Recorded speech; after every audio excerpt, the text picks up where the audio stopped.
Hey there. So we've gone on and looked at what you bring to the party as the individual.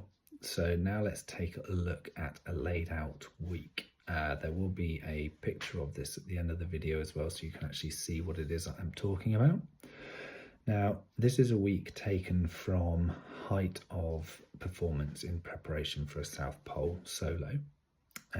You have 15 hours of training in this week. In this week, you'll start off with what we call a double tire pull, classic one, zone 1 to 2 heart rate, controlling your pace and temperature.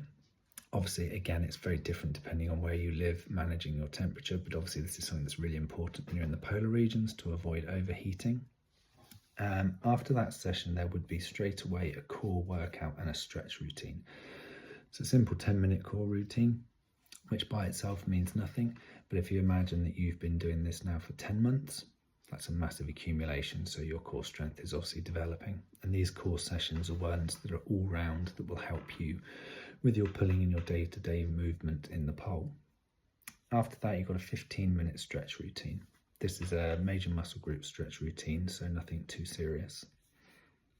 Okay, moving on to the next day, you have a 45-minute specific leg strength session. This is in the gym, working on specific movements, and this was in a muscular endurance phase of the weight training as well. So the weight training is structured through different phases.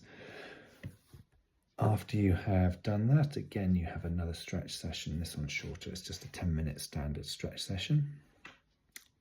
Wednesday, moving on again, you go back, you're doing another hour double tire pull. Again, just about controlling the pace, getting out there, going through the motions and putting yourself into the position that you will be in the pole. After that, you have what I call tent setup and digging. Now, this is one of these random ones where you've actually, if you have your tent, you're putting it up and down. And in this case, you're doing this 5 times. You will also be training your digging, because you have to do a lot of digging of snow in Antarctica and in other regions, in Greenland, Svalbard.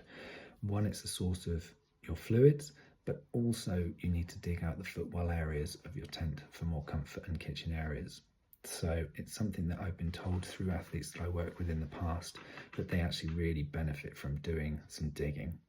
It looks a little bit strange, so you've got to find somewhere that you can actually go and dig. Don't just stop in a random park and start digging. Again, you've got a longer core session this time, 15 minutes, and then a 15-minute full body stretch. On this particular week, it then goes into Thursday, which is a rest day. So no training, good chance to do your admin, especially if you're that close to departing for the pole. Going into Friday, upper body strength session. So again, it's specific weights, exercises. Again, it's in the muscular endurance phase. This takes about an hour and a half, this session, so it's quite a long one. And again, there's a basic warm-up. I normally allow people to choose what they want to do for their warm-up. It can be row, bike, run, cross trainer, stepper. That is up to you. It's obviously just about mobilizing and getting your body prepared for the load of the weight training session.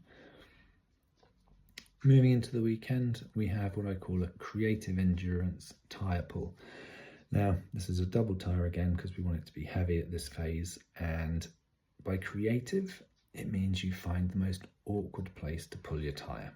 So you're dragging it over park benches I've seen done before. It can be through woodlands, over trees, you name it. You go and try and find a 2-hour difficult route. And again, this is to replicate having to drag your sled through the Strasburgi areas, which are really demanding, a lot more demanding than you think.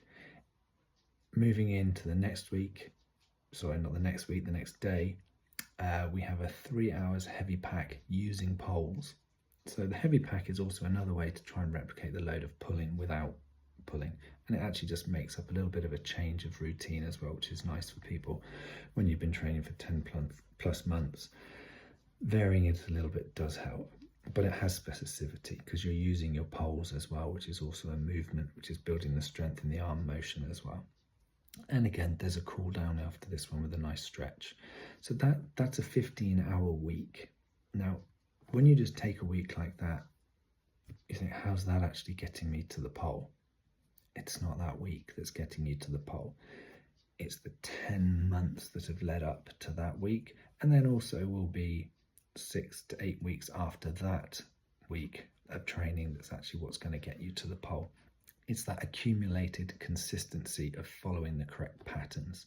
The human body is so intelligent that if you're showing it what you want it to do, it will learn it and it will become stronger, fitter, faster, stronger at doing it. So that's why these weeks are really well structured. They're designed to actually put the stresses and strains in that are required to actually enable you to go and pull your Polk 700 plus miles to the South Pole. Any questions on this training week? As I said, there will be a little shot of it here as well that you can look at. Do drop me a message. I am always happy to discuss. Coming up, we will also look at some different weeks throughout the training year as well. So as I mentioned earlier, I wanted to show you the week that I had been describing. As you can see, the week is laid out in standard calendar format with your overall times on the far right. You click onto each item to get far more detailed information about each of the training sessions. All of these training sessions are compatible with Garmin, Suunto and other GPS heart rate smartwatches. So you can actually upload what you have done afterwards to this to allow me to actually see what has been happening, and vice versa. You can upload sessions to your training device to help it make it easier for you to follow.